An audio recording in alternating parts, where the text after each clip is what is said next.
جوان بوڑھے نظر آنے لگیں گے اور بچے جوان نظر آنے لگیں گے۔ مانی نہیں کر رہا ہوں اور نہ ہی کوئی جوتش بابا ہوں طوطا لے کر جو بیٹھے یہاں کے سارے سائنسدان جھوٹ بول سکتے ہیں، مدینے والے کی بات جھوٹ۔ اللہم صلی علی سیدنا محمد معدن الجود والکرم وآلہ واصحابہ الکرام وابنہ الکریم وبارک وسلم صلاة دائمة سرمدا ابدا۔ اللہ عز و جل قرآن پاک میں ارشاد فرماتا ہے، لوگوں کے حساب کا وقت قریب آ گیا لیکن لوگ غفلت میں ہیں۔ یہ 17ویں پارے کی شروع کی آیت ہے۔ اللہ تعالیٰ یوں فرماتا ہے، اقترب للناس حسابهم، لوگوں کے حساب کا وقت قریب آ چکا، وہم فی غفلت معرضون، اور وہ اترائے ہوئے غفلت میں پڑے ہوئے ہیں، منہ پھیرے ہوئے ہیں۔ لوگوں کو اس بات کا اندازہ ہی نہیں کہ حساب کا دن کتنا سخت ہونے والا ہے۔ میرے عزیزو، جب نبی پاک صلی اللہ تعالیٰ علیہ وسلم نے یہ ارشاد فرمایا کہ میں اور قیامت ایسے ہیں جیسے 2 انگلیاں قریب ہیں، 1400 سال پہلے رسول پاک صلی اللہ علیہ وسلم نے یہ فرمایا تھا کہ قیامت اتنی قریب ہے جتنا 2 انگلیاں قریب ہیں۔ اور اب کے زمانے میں تو قیامت کے سلسلے میں جو حضور پاک صلی اللہ تعالیٰ علیہ وسلم نے نشانیاں بتائی تھی وہ تقریباً پوری ہو گئیں، بڑی نشانیوں کو چھوڑ کر۔ اور یہ بھی حدیث پاک میں ہے کہ اگلا زمانہ اتنی تیز گزرے گا کہ تمہیں اس کا اندازہ ہی نہیں ہوگا، زمانوں پر زمانے آتے چلے جائیں گے۔ یہ جو آخری وقت کی نشانیاں ہیں،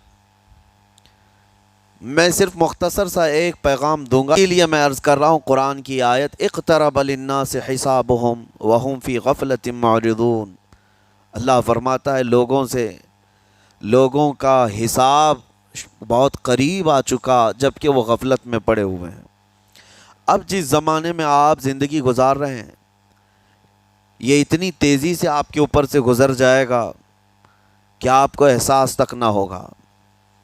بلکہ ایک حدیث کا مفہوم یہ بھی ہے کہ جوان بوڑھے نظر آنے لگیں گے اور بچے جوان نظر آنے لگیں گے۔ وہ دور آئے آج، بچے تو ہمارے جوان ہو ہی چکے ہیں، جو 6 سال کے بچے ہیں، 5 سال کے بچے ہیں، جن کو حقیقت میں بچہ کہا جاتا تھا، اب کے زمانے میں وہ بچے ہی نہیں رہ گئے۔ 8 سال کے بچے وہ بچے ہی نہیں رہ گئے۔ ساری اسکولوں کے حالات ہمارے پاس آئے دن نئی خبریں آتی ہیں۔ 3ری جماعت کا، 4تھی کلاس کا بچہ خطرناک قسم کے نشوں میں مبتلا ہے جو بڑے بڑے جوان بھی نہیں کیا کرتے تھے۔ تو بچہ کہاں رہا؟ حضور پاک صلی اللہ تعالیٰ علیہ وسلم نے فرمایا تھا بچے جوان لگیں گے اور جوان بوڑھے۔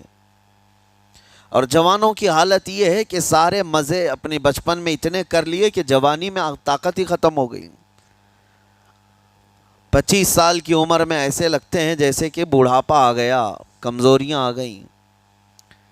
30 سال پہلے کے دور میں 40 سال کو بھی جوانی کہا جاتا تھا، اب کے دور میں 40 سال تو بڑھاپا ہو گیا۔ 30 سال کی عمر کے بعد آج کے نوجوانوں کے جواب دینے لگ جاتے ہیں۔ اس کی وجہ یہ ہے کہ بچپن میں اپنے آپ کو برباد کر لیا، بچپن میں اپنے آپ کو ختم کر لیا۔ تو جو بچپنا تھا اس کو جوانی میں بتا دیا، اور جو جوانی ہے وہ بڑھاپے میں۔ اور جو بوڑھے اصل بوڑھے ہیں، جن کو 60-70 سال کی عمر ملی ہوئی ہے، یہ اللہ تعالیٰ کی طرف سے ان کے لیے نعمت ہے۔ باقی قیامت کے قریب جو حالات ہیں وہ اس طرح کے ہیں۔ اور مزید میں آپ کو یہ بھی بتا دوں کہ زمانہ ترقی کرتے کرتے تمہیں ایسا سست اور کاہل بنا دے گا کہ تم کوئی کام کے لائق بھی نہیں رہ جائیں گے۔ بہت ساری چیزیں ہم سے رخصت ہو رہی ہیں، ہمیں اندازہ بھی نہیں۔ ابھی کل ہی میں ذکر کر رہا تھا، ابھی 10 سال پہلے، 20 سال پہلے جو چیزیں ہمارے آنکھوں کے سامنے موجود تھی وہ اب غائب ہو چکی ہیں۔ خالی وقت اسے ملے تو نشہ بھی یاد آ جائے، خالی وقت اسے ملے تو عورتوں کی طرف میلان بھی بڑھ جاتا ہے، خالی وقت اسے ملے تو اس کو دولت لٹانے اور عیاشی کرنے کی فکر بھی سوار ہونے لگتی ہے۔ اپنے آپ کو وہ کسی چیز میں مصروف کر لے، اور سب سے بہترین مصروفیت کیا ہے؟ اللہ اور اس کے رسول کا ذکر پاک ہے۔ یہ سب سے بہترین مصروفیت ہے کہ تم نے اپنے آپ کو اس میں مصروف کر رکھا تو اللہ تعالیٰ دنیا کی تمام مصروفیتوں سے تمہیں آزاد کر دے گا، برائیوں سے آزاد کر۔ حال میرے عزیزو، قیامت کی نشانیاں جو ہم نے آج مختصر آپ کے سامنے رکھی، وہ بہت تیزی سے تمہارے سروں پر آ رہی ہیں، اور تمہارے ہاتھوں سے بہت سارے کام اب چھن جائیں گے۔ ابھی آپ ترقیات میں خوشی سے بات کرتے ہوئے بیٹھتے ہیں نا، ڈسکس کرتے رہتے ہیں کہ سنا ہے ایسی کار آ رہی ہے کہ وہ اب بغیر ڈرائیور کے چلے گی، روبوٹ سے چلے گی۔ اس کو تو ہم خوشیوں میں ڈسکس کرتے ہیں کہ اچھا ایسا ہونے والا ہے۔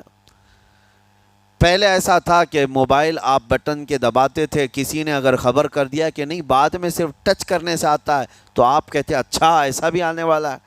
لیکن آپ کوئی کہے تو آپ کو کوئی تعجب نہیں، ٹچ اسکرین، کوئی تعجب کی بات نہیں، بنا ڈرائیور کے گاڑیاں آ جائیں گی۔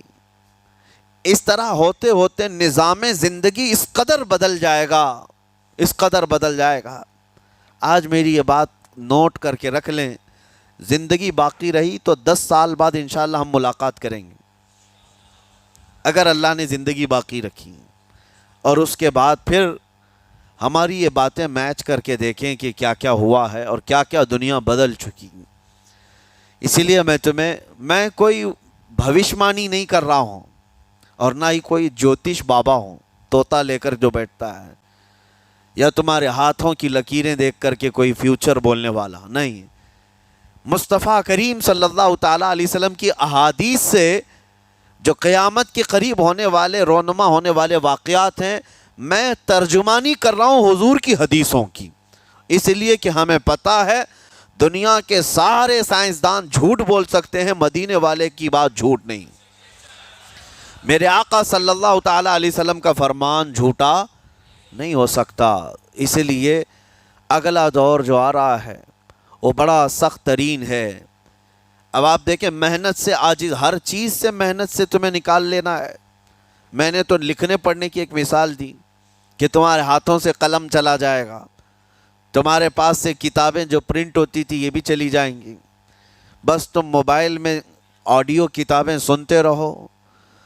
اور دور تو ایسا ہوگا کہ کچھ لکھنا بھی ہے، وہ بھی ابھی آ ہی چکا ہے، وائس کمانڈ جو ہوتا ہے اس کو بولو وہ لکھ کر کے دے دے گا۔ تم اس میں موبائل میں جو بولو گے وہ ٹائپ بھی ہو جائے گا۔ تو جب آپ کے بولنے سے سب لکھ بھی جاتا ہے تو قلم اٹھانے کی ضرورت کیا ہے؟ قلم چھوٹ گیا تمہارے ہاتھ سے، یہ سب چیزیں چھوٹ جائیں گی۔ آگے اب دور کے متعلق پیشین گوئیاں بعض سائنسدانوں نے یہ بھی کی ہیں کہ بچے پیدا کرنے کے لیے شادی ہونا بھی ضروری نہیں۔ یہ دنیا کا پلان ہے، یہ میں فطرت خداوندی کو نہیں بتا رہا، اللہ کے قانون کے خلاف ہے، لیکن دنیا یہ بھی چاہتی ہے کہ شادی کی بھی ضرورت نہیں، بچے ہم لیب میں پیدا کریں گے،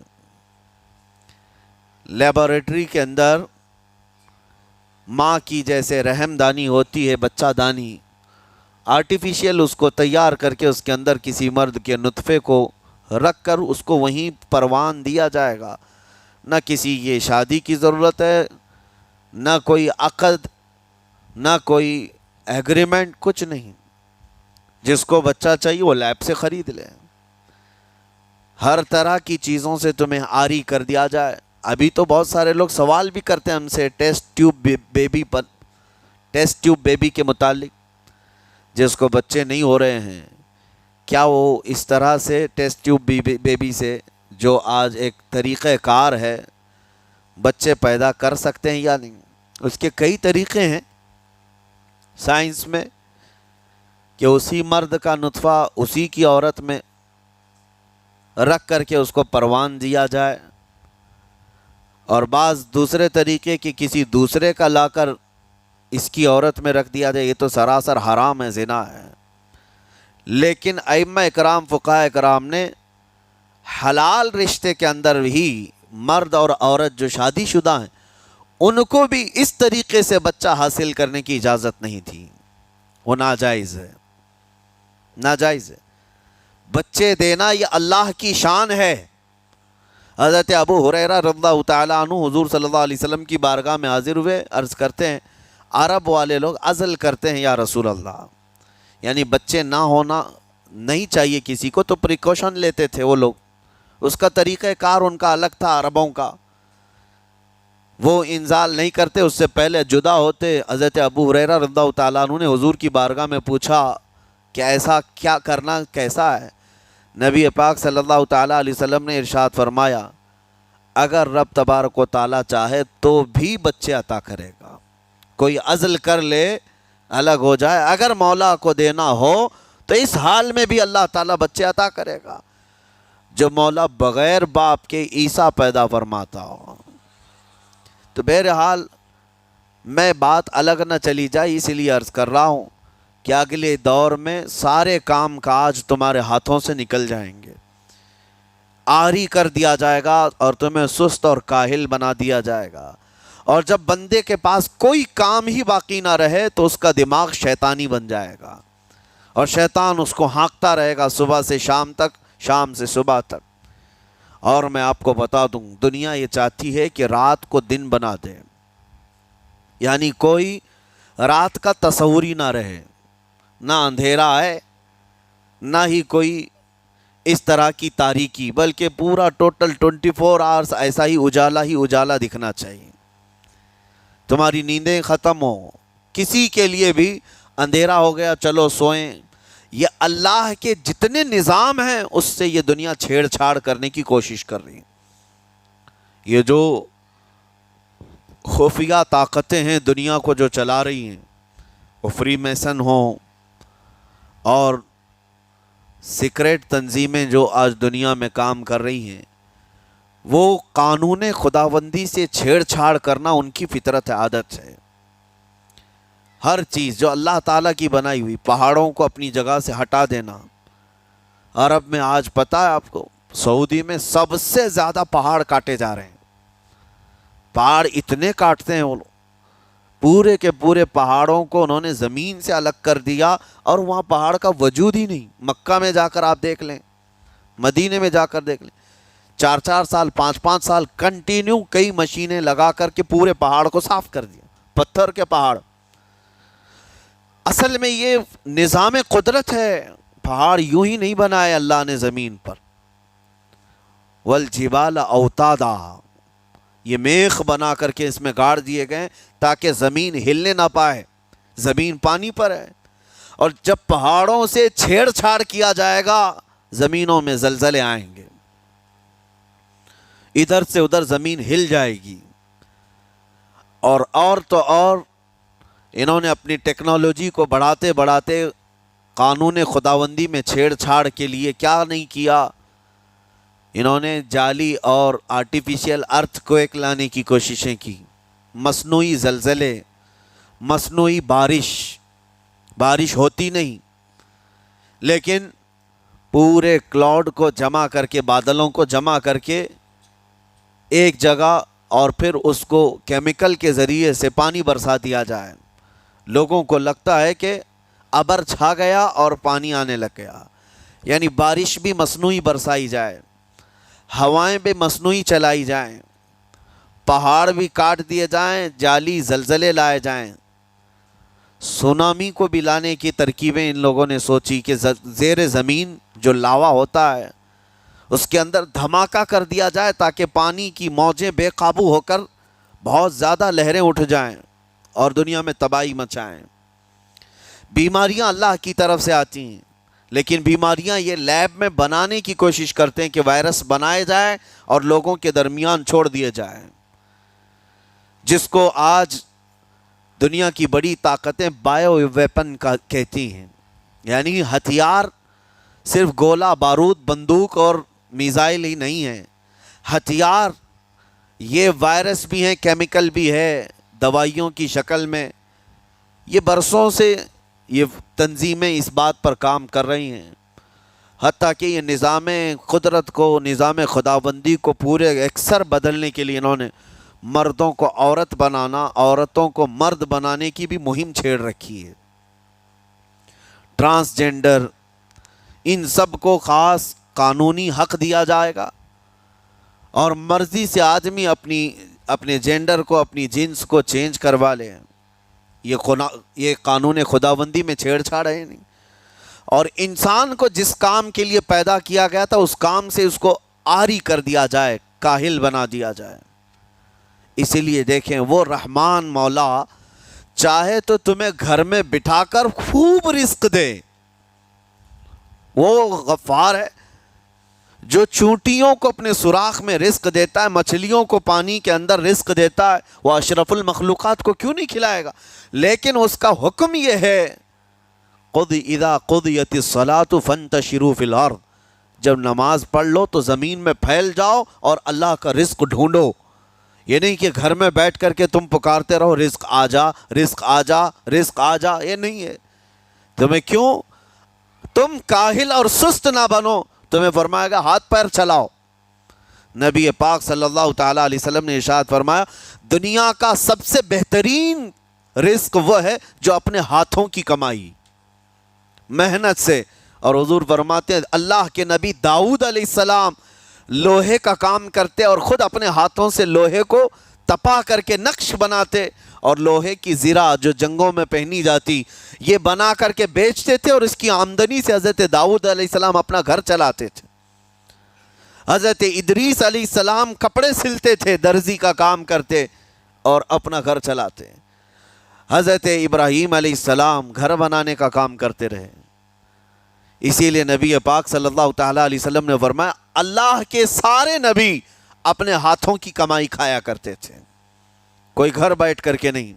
جو لوگوں کو آج یہ شوق ہے کہ بس کسی کو جائیداد میں کچھ پراپرٹی ملی تو کرائے پر چڑھا دو اور کرایہ کھاتے رہو، کیوں محنت کرنا ہے؟ کوئی کام کیوں کرنا ہے؟ میں یہ نہیں کہتا کہ کرایہ مت کھاؤ کرایہ، لیکن اپنے جسم کو ایسا کاہل اور سست بناؤ گے تو یہ شیطان کی آماجگاہ بن جائے گا دماغ، اور اتنے گناہ کرنے لگ جاؤ گے کہ تمہارے کنٹرول میں نہیں رہے گا۔ تم اس کو جتنا خالی اور سست چھوڑو گے، یا آلریڈی جو سائنسدانوں نے چوہوں پر ایکسپیریمنٹ کر کے جو دیکھا، اکثر ایسا ہوتا ہے کہ چوہوں پر جو تجربہ کیا جاتا ہے انسان کے فطرت سے بہت زیادہ میل کھاتا ہے چوہوں کی طبیعت۔ اسی لیے آپریشن تھیٹر میں بھی سکھانے کے لیے چوہے اور مینڈک کا استعمال ہوتا ہے۔ دوائیاں بھی جو سب سے پہلے بنتی ہیں وہ چوہوں کو کھلا کر دیکھی جاتی ہیں۔ انسان کی طبیعت زیادہ اس سے میل کھاتی ہے۔ تو جو چوہوں کو ساری سہولیات دے دی گئی تھی تو وہ آپس میں شہوت میں مبتلا ہو گئے اور ایک دوسرے کا قتل کرنے لگے۔ یہی حال انسانوں کا بھی ہوگا، جب ان کو ساری سہولیات ایک جگہ مل جائیں گی تو یہ ایک دوسرے کا قتل شروع کر دیں گے، یہ کثرت سے گناہ کرنے لگیں گے اور ایک دوسرے کا قتل کریں گے۔ اسی لیے آپ کو میں جو بات کہہ رہا تھا وہ ادھوری رہ گئی۔ وہ رب تبارک و تعالیٰ چاہے تو گھر بیٹھا کر تمہیں کھلائے، لیکن آپ مجھے یہ بتاؤ، یہ جو مسجد میں بلاتا ہے تمہیں رب تعالیٰ 5 وقت، فجر میں، ظہر میں، عصر میں، مغرب میں، عشاء میں، اور ہر ایک میں تمہیں اپنی پیشانی زمین پر رکھنی ہے، ہاں ایک مخصوص طریقہ ہے۔ کیوں؟ اللہ کریم کیا تمہارے ان اعمال کا محتاج ہے؟ محتاج ہے رب تعالیٰ کہ تم جتنے سجدے کرو گے اس کا پاور بڑھے گا، اس کی طاقت بڑھے گی، تمہاری عبادتوں سے اس کے خزانے بڑھیں گے؟